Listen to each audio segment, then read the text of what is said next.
T'es en train de bosser tes gammes là? Alors, pas tout à fait.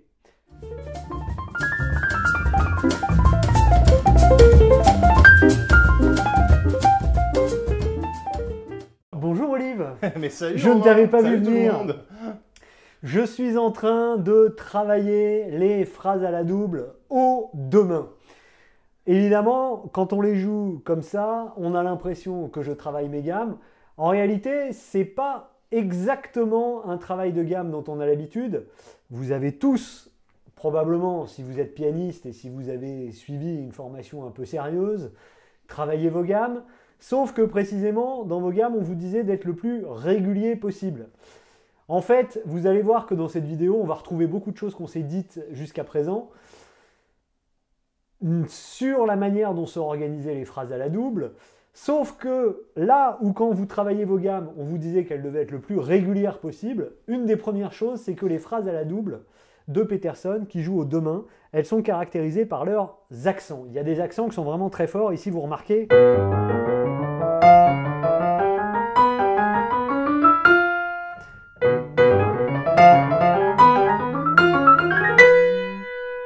Vous avez vraiment cette idée-là que Peterson, quand il joue ces phrases rapides aux deux mains, il les joue avec un système d'accentuation qui est vraiment très marqué. C'est vraiment sa marque de fabrique. Vous reconnaissez ça sans doute.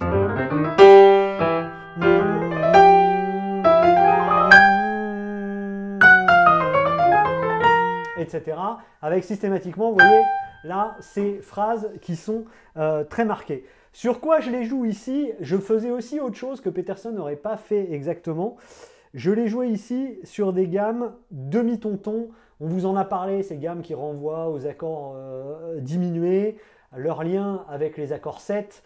Là, j'ai commencé ici avec une gamme qui pourrait aller aussi bien pour un accord de sol 7, de si bémol 7 et même bémol 9, ré bémol 7 ou ré bémol 9, et mi 7. Je vous renvoie à la vidéo où on a expliqué un peu comment ça fonctionne. Sauf que Peterson, lui, les jouerait assez rarement comme ça. Je m'aperçois que je suis en train de t'expliquer un truc alors que tu m'as rien demandé finalement. Mais bon, c'est pas la première fois non plus. C'est pas grave. Non, je te demanderai rien. Non, ok, bah, t'inquiète, je te le rends bien. Bah, non, de rien, ça me fait plaisir. Voilà. Là, vous voyez qu'ici, au lieu de jouer des gammes toutes pures, ce qui serait... Alors, ces gammes-là, elles sont très confortables à jouer. Notamment celles qu'on peut jouer sur un accord de sol 7 et celles qu'on peut jouer sur un accord de fa, parce que vous pouvez aux deux mains mettre un pouce sur le fa et sur le si, et ça tombe dans les mains.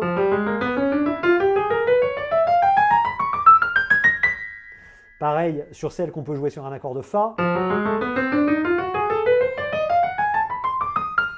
Donc là-dessus, on se dit, bah, ça c'est très bien, c'est très pratique. Oui, mais Peterson a trop le souci de la mélodie pour nous faire entendre quelque chose qui ressemblerait aussi directement à des gammes. Donc, il y a plusieurs techniques envisageables. Il y en a une qui consiste à faire ce que j'ai fait là. Vous avez vu qu'ici, je faisais...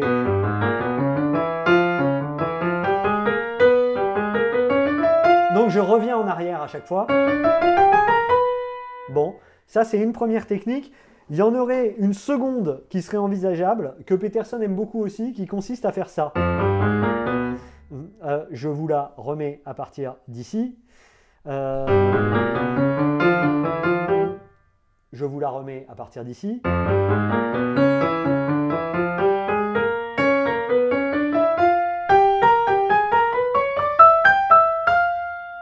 Voilà, c'est-à-dire que Peterson, au lieu de jouer ses gammes tout pures, il crée des motifs avec. Il y en a une autre qu'il aime beaucoup, puis après on va arrêter avec ses gammes diminuées, on va parler d'autre chose, mais il y en a une qu'il aime beaucoup qui consiste à faire ça.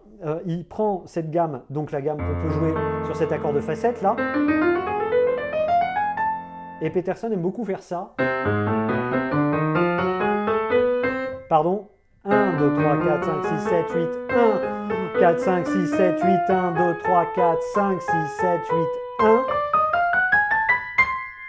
Vous voyez que l'avantage de ces gammes, c'est que c'est des gammes à 8 notes, très pratiques quand on doit les découper en double croche, mais elles sont tellement systématiques que ce qu'il faut retenir de tout ce que je vous ai dit depuis le début, c'est qu'en fait ces gammes-là, justement parce qu'elles sont très systématiques, il faut essayer de les briser d'une manière ou d'une autre en introduisant des mouvements qui reviennent en arrière, etc.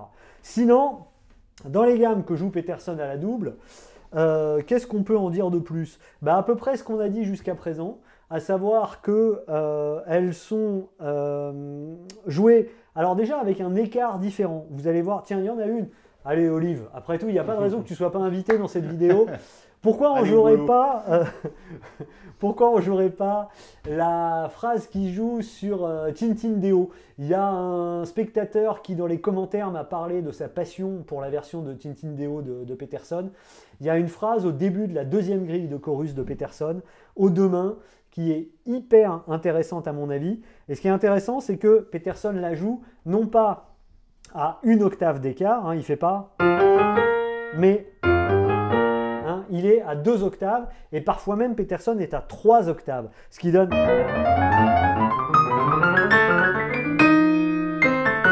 un son très petersonien que vous aurez probablement reconnu. Donc voilà, pensez quand vous jouez ces gammes à l'octave à les jouer non pas avec une octave d'écart, mais parfois avec 2 et avec 3. On y va pour la phrase de Tintindéo. On se met un petit métronome.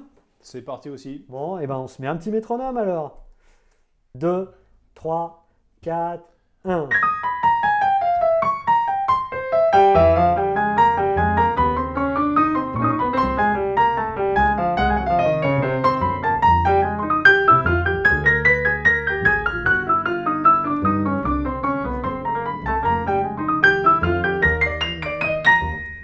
Alors, vous voyez que dans cette phrase-là, il y a plusieurs choses qui m'intéressent. Il y a d'abord les accents qui sont très marqués. Il y a, on en avait parlé aussi, le fait que c'est pas parce qu'on joue à la double qu'on n'a pas des systèmes de triolet ou de triple croche qui viennent faire ici.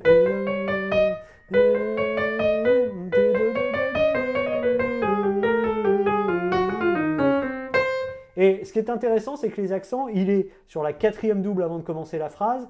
Sur le dernier temps de cette mesure ici, le Do ici qui est accentué, il est cette fois sur la deuxième double. Les accents sont très souvent dans les phrases à la double, soit sur la quatrième, soit sur la deuxième. Il y a un petit plan qui m'intéresse et qui me fait rire parce qu'il m'avait été donné par une prof de jazz au tout début quand j'ai commencé à travailler le jazz. Il m'avait dit, si tu es perdu, il y a quelque chose que tu peux faire, tu ouvres grand tes oreilles et puis tu descends la gamme par ton, la gamme par demi-ton en faisant comme ça. Bon, je ne sais pas si Peterson était perdu, mais là, en l'occurrence, c'est exactement ce qu'il fait ici. Vous remarquez, on descend vraiment chromatiquement. Et ça, il le fait sur une mesure complète. Voilà ce que je voulais vous dire ici avec ces histoires d'accent. Et puis la dernière chose, mais ça on en avait déjà parlé aussi dans la phrase générale sur les doubles, c'est que très souvent ces doubles, elles ne se présentent pas par 4, mais elles se présentent par 6. Et il y en a un très bel exemple au début de Tristezza, une phrase sur un 2-5 en sol. Peterson l'attaque, souvenez-vous de la première vidéo sur les doubles, sur le quatrième temps, il fait 1, 2, 3, 4.